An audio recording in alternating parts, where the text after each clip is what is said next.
ఏం కలెక్టర్ ఎలాగున్నావు బాగున్నావా అంటూ ఐఏఎస్ ఆఫీసులన్నీ ఏకవచనంతో పలకరిస్తాడు. ఉన్నతాధికారులతో అమర్యాదగా ప్రవర్తిస్తాడు. ప్రధానమంత్రి కార్యాలయంలో ఉన్నతాధికారినంటూ తెగ బిల్డపిస్తాడు. ఏకంగా మంత్రుల పేర్లు వాడుకొని మోసాలకు పాల్పడుతుంటారు. ఆ కేటుగాడు నిరుద్యోగుల నుంచి డబ్బులు దండుకుంటున్న మోసగాడిని కటకటాలో వెనక్కి నెట్టారు పోలీసులు.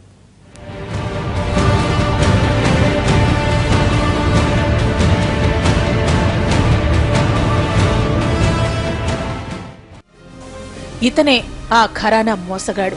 పేరు వంగ ఆనందబాబు. ఆంధ్రప్రదేశ్ తూర్పుగోదావరి జిల్లా అమలాపురం వాసి. హైదరాబాద్ ఫిల్మ్ నగర్ లో నివాసం ఉంటున్నాడు.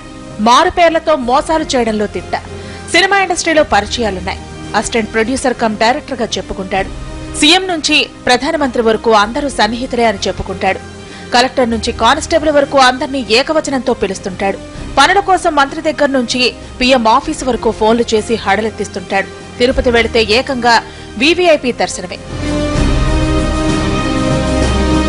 న్యూఢిల్లీలోని ప్రధానమంత్రి కార్యాలయంలో అడిషనల్ సెక్రటరీనంటూ పరిచయం చేసుకుంటాడు.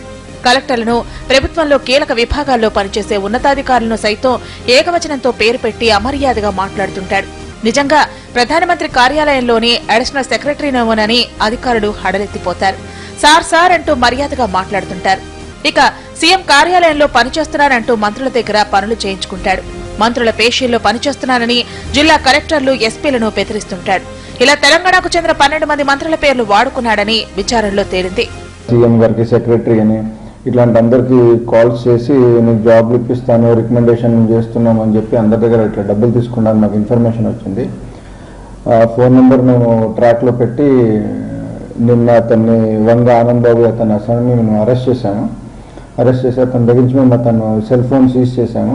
సెల్ ఫోన్ సీజ్ చేసి దాని డేటా అనలైజ్ చేస్తే అతను చాలా మందికి మెసేజెస్ పెట్టున్నాడు. నేను ప్రైమ్ మినిస్టర్ ఆఫీస్ నుంచి మాట్లాడుతున్నాను, నేను సీఎం ఆఫీస్ నుంచి మాట్లాడుతున్నాను, మీకు ఎక్కడ పోస్టింగ్ కావాలా, లేకుంటే ఇంకేం మెసేజ్లు ఏం పెట్టారంటే ఫలానా ఆఫీసర్కి అక్కడ పోస్టింగ్ చేయండి, ఫలానా ఆఫీసర్కి ఇక్కడ పోస్టింగ్ చేయండి.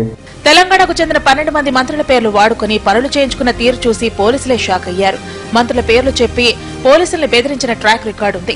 ఒక్కొక్కరి దగ్గర ఒక్కోలా బిల్డప్ ఇచ్చి ఉన్నతాధికారుల నుంచి చిన్న స్థాయి ఉద్యోగుల వరకు అందరినీ హడలెత్తించాడు. మహమూద్ అలీ, తలసాని శ్రీనివాస్ యాదవ్, ఎంపీ కవిత, ఎమ్మెల్యే కొల్లు రవీంద్ర, నందమూరి బాలకృష్ణ పేర్లు వాడుకున్నాడని తేలింది. ఇక తెలంగాణ డీజీపీ, హైదరాబాద్, సైబరాబాద్ సిపిల పేర్లతో పోలీసుల్ని భయపెట్టాడు. ఎవరికి అనుమానం రాకుండా సొంతంగా ఐడీ కార్డులు, విజిటింగ్ కార్డులు తయారు చేయించి అందర్నీ నమ్మించేవాడు. ఉద్యోగాలు ఇప్పిస్తారంటే నిరుద్యోగులు లక్షలు ముట్ట చెప్పారు. ఉద్యోగాలు ఇప్పించకపోవడంతో నిరుద్యోగులు నిలదీసి సీసీఎస్ పోలీసులకు ఫిర్యాదు చేశారు.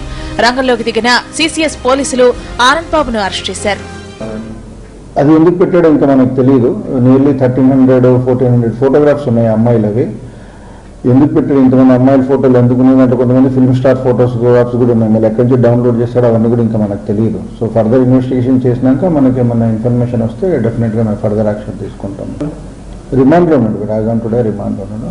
అతను సీజ్ చేసిన ఫోన్ ఇప్పుడు ఎఫ్ఎస్ఎల్కి పంపిస్తున్నాము. అఫీషియల్గా డేటా కావాలి కాబట్టి ఎఫ్ఎస్ఎల్ పంపిస్తున్నాము. కస్టడీ తీసుకున్నాక ఏదైనా ఫర్దర్ ఇన్వెస్టిగేషన్ చేస్తాం. ఇంకా పోలీస్ కస్టడీ ఇవ్వలేదు కోర్టు. ఇచ్చిన తర్వాత మనకు చాలా విషయాలు బయటపడే అవకాశం ఉంది. ఆనంద్ బాబు ఫోన్లలో 1300 మంది అమ్మాయిల ఫోటోలు, ఫోన్ నెంబర్లుండటం చూసి పోలీసులు షాక్ అయ్యారు. అమ్మాయిల వ్యక్తిగత వివరాలు కూడా ఉన్నాయి. చాలా మందితో చాటింగ్ చేసినట్టు తేలింది. జూనియర్ ఆర్టిస్టుల నుంచి టాప్ హీరోయిన్ల వరకు అందరితో టచ్ లో ఉన్నాడని బయటపడింది. ఆనంద్ బాబు ఫోన్లను ఫోరెన్సిక్ ల్యాబ్ కు పంపారు పోలీసులు.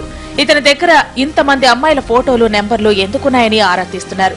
చూశారుగా, 4 ఇంగ్లీష్ ముక్కలు మాట్లాడి హడలెత్తించేసరికి ఏకంగా ఐఏఎస్ ఆఫీసర్లే నమ్మేశారు. ఇక సామాన్యులు నమ్మకుండా ఉంటారా? ఇలాంటి కేటుగాళ్లతో జాగ్రత్త.